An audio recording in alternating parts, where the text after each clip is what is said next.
This is Dr. David. I wanted to review this case with everyone here. This is a bit more of a complex case because this patient, he's a really kind gentleman. He's in his 60s and he's always had issues with his teeth. The issue he's always had as well is he never had any time to come in. It doesn't seem like finances are of an issue to him, and he also has a really high pain tolerance. Non-smoker. It doesn't seem like he goes to his medical doctor very often either, so his history is a little bit up in the air.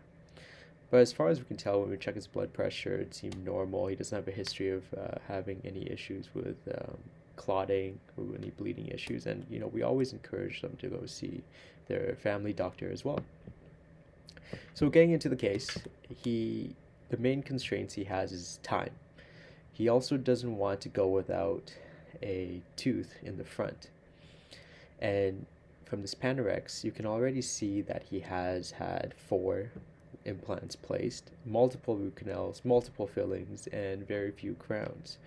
So in his case, his teeth generally tend to fracture instead of uh, falling out due to periodontitis.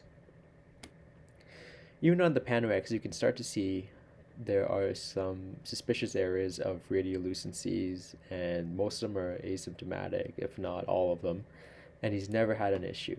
But what he does have is that he has a reverse curvus B, where you see a supereruption of the lower anterior teeth, and that's because he has a severe class 2. Small jaw, all things considered, how he looks like in person. So there's a lot of things that we have to consider. One is that how can we place the implants in so that way we only have to do the surgery once, or at least minimize the amount of surgeries that we're going to do. How are we going to stabilize the bite such that he can also function while he's healing, so that he's not functioning on the implants? Because we're not planning to remove the 4 anterior implants because they're functional, no pain, no pus, no infection, so there's no reason to touch them.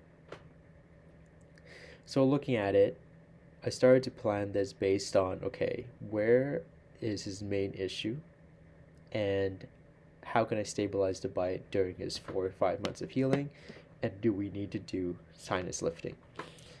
So the first thing is he came in because his upper left canine, right over here, was his main concern because it was loose. And it's loose because there's a vertical fracture due to the post inside of it, causing it to no longer be a functional or a savable tooth. He wants something long term, and he was the one that suggested himself to get an implant. And I agree. It makes sense to get an implant here. So we sent him for a CBCT. And after reviewing the CBCT, we saw concerning areas because there were multiple radiolucencies on just the maxilla alone. We saw the radiolucency on the upper first molar, the upper right second premolar, the upper left canine, upper left first premolar, and the upper left first molar. So multiple teeth, 5 teeth to be exact, that have had radiolucencies. So either the root canal has to be redone plus a crown, or we would plan on having to remove them and replacing them instead. That's how we got into that conversation. Because again, he's very keen on his time. So in order for us to do the redo root canals, that could be 1.5, 2 hours per tooth, plus the crown preparation, plus the crown inserts. It could take a very long time, and he did not want to go that route. He wanted to focus more on getting him something more stable that's not cavity prone, because he is a very cavity prone person. So it was decided based on a discussion that it would make the most sense to go ahead and plan a implant bridge on both sides. So how would we do it? My priority for him as well is that I want the implants to be stable and healing, but he should still be able to function. And because he's a class 2, we don't want him to be chewing on his um, anterior teeth by pushing his jaw forward and trying to make contact with them on 4 anterior implants. He's most likely going to break something. So what our plan will be is that we're going to place 5 implants.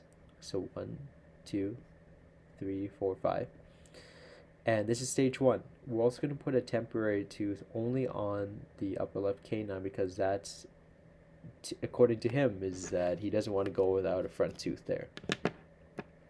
So the yellow stars indicate the teeth that we will remove, and the implants will be placed in these areas. The reason why I chose these locations is because, one, we're going to be doing immediate implants in the upper left canine and the upper right second premolar and the upper left first molar. That's going to be a little bit trickier, but we'll be able to manage. The other reason is because I wanted to place the implants in the edentulous areas already, because that makes the most sense to have these implants here where there's already a lot of bone. And the teeth that we're leaving behind is the upper right first molar and the upper left first premolar. These teeth will be able to help him hold the bite, and at least for 4 or 5 months. They may fracture, but at least then we have something. In stage 2, this is when we will deliver the 2 implant bridges. I decided that instead of doing a single unit implant at the upper left molar, I wanted to splint it along with the bridge. There are some good reasons for that, mainly because he does have a strong bite and his primary occlusion will be on his posterior teeth. So, because he's a class 2, he has no contact on the anterior, or very poor contact. So we wanted to be stable enough at the back in order for him to actually chew on it. And if it was a single unit implant, then it would be more likely for things to be overloaded here. But if you would splint it with the existing implant, then it has a better chance of being stronger and more functional. Maxillary bone is also a little bit softer, so we do want it to avoid drifting as well, and we don't want it to have any risk of opening a contact or anything like that. So they will go along with each other. So in the second stage, what we would be doing is that we would have to remove the green stars that you see here. So the teeth that were holding the bite will then be removed, and then we would be able to insert the bridge at the same time, because the healing is just going to heal great around zirconia, pontics, and crowns. So at the end of it, he will go home with a functional bridge.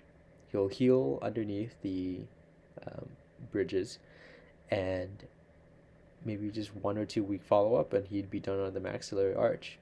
So then if anything fails at any point, either due to oral hygiene or to anything like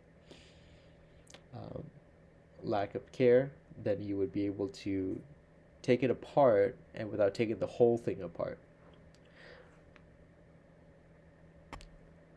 In our next video, we'll discuss how we would tackle the bottom, because he does want to address his bottom teeth as well. Even in this Panorex, you can see that there is a radiolucency forming around the lower right first molar, and the root canals on the bottom left here are questionable as well, but you can also see a radiolucency on the bottom left first molar too. So there's always been an issue with him with cavities, root canals, and it seems like he's done with it. He wants something more stable, and he's only in his 60s, so he wants something that will last him a long time. Hopefully this case was interesting, and hopefully the planning makes sense to you. If you have any questions, please let me know as well. I'd love to learn as well, and this is how I think it would make the most sense to take care of this case. In our next video as well, I will show you how I plan it on Hyosyn's one guide system, and what I normally write to the technicians in order to make us the guide.